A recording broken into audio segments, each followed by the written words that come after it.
Hai guys, welcome to dunografika.com, web portalnya para desainer. Di video kali ini kita akan bahas jenis layout dalam desain grafis.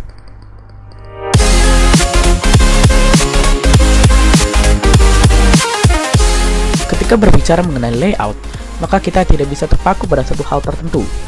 Jenis layout sendiri dapat diklasifikasikan sebagai layout majalah, layout periklanan, layout statis, atau dinamis, serta layout adaptif atau responsif. Jadi layout dibuat oleh desainer grafis harus sesuai dengan latar belakang serta tujuan yang ingin dicapai, yaitu yang pertama, jenis layout yang dinamakan Mondrian layout. Mengacu pada konsep seorang pelukis Belanda bernama Piet Mondrian, yaitu penyajian iklan yang mengacu pada bentuk-bentuk square atau landscape atau portrait, di mana masing-masing bidangnya sejajar dan dengan bidang penyajian dan memuat gambar atau kopi yang saling berpadu sehingga membentuk suatu komposisi yang konseptual. Multi-panel layout. Bentuk iklan di mana dalam satu bidang penyajian dibagi menjadi beberapa tema visual dalam bentuk yang sama, yaitu square atau double square semuanya. Yang ketiga, picture window layout. Tata letak iklan di mana produk yang diiklankan ditampilkan secara close up, bisa dalam bentuk produknya itu sendiri dan juga bisa menggunakan model atau public figure. Yang keempat, copy heavy layout. Tata letaknya mengutamakan pada bentuk copywriting atau naskah iklan, atau dengan kata lain komposisi layout yang didominasi oleh penyajian teks atau copy. Frame layout. Suatu tampilan iklan di mana border atau bingkai atau frame-nya membentuk suatu naratif, yaitu mempunyai cerita. Silhouette layout. Layout silhouette mengacu pada teknik ilustrasi atau fotografi yang menyoroti bentuk bayangan. Presentasi layout ini dapat bentuk barisan teks, ilustrasi warna, atau membias warna yang halus dengan teknik fotografi. Type specimen layout.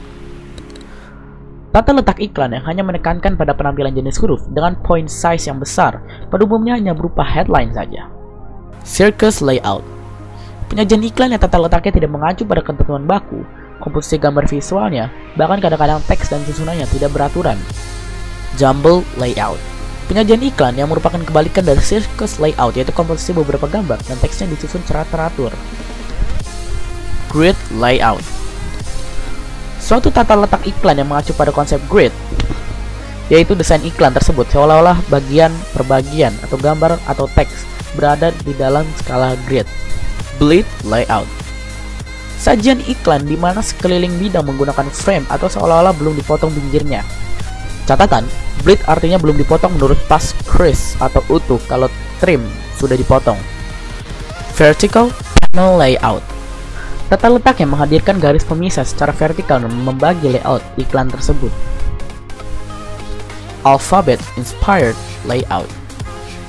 Layout alphabet inspired berfokus pada susunan huruf atau angka dan urutan yang tepat sehingga bisa membuat kata-kata yang memiliki makna. Penggunaan kata-kata ini dimaksudkan untuk menyampaikan cerita atau informasi. Angular layout. Penyajian iklan dengan susunan elemen visual yang membentuk sudut kemiringan, biasanya membentuk sudut antara 40-70 derajat. Informal balance layout. Tata letak iklan yang ditampilkan, elemen visualnya merupakan suatu perbandingan yang tidak seimbang. Brace layout. Unsur-unsur dalam tata letak iklan membentuk letter L atau L shape. Posisi bentuk L-nya bisa terbalik dan di muka bentuk L tersebut dibiarkan kosong. Two mortar size layout. Penyajian bentuk iklan yang penggarapannya menghadirkan dua inset yang masing-masing memvisualkan secara deskriptif mengenai hasil penggunaan atau detail dari produk yang ditawarkan. Quadrant layout. Bentuk tampilan iklan dan gambarnya dibagi menjadi 4 bagian dengan volume atau isi yang berbeda. Misalnya kotak pertama 45%, kedua 5%, ketiga 20%, dan keempat 38%. Atau mempunyai perbedaan menyolok apabila dibagi 4 sama besar. Comic strips layout. Penyajian iklan dirancang secara kreatif sehingga membuat bentuk media komik lengkap dengan captionnya. Rebus layout.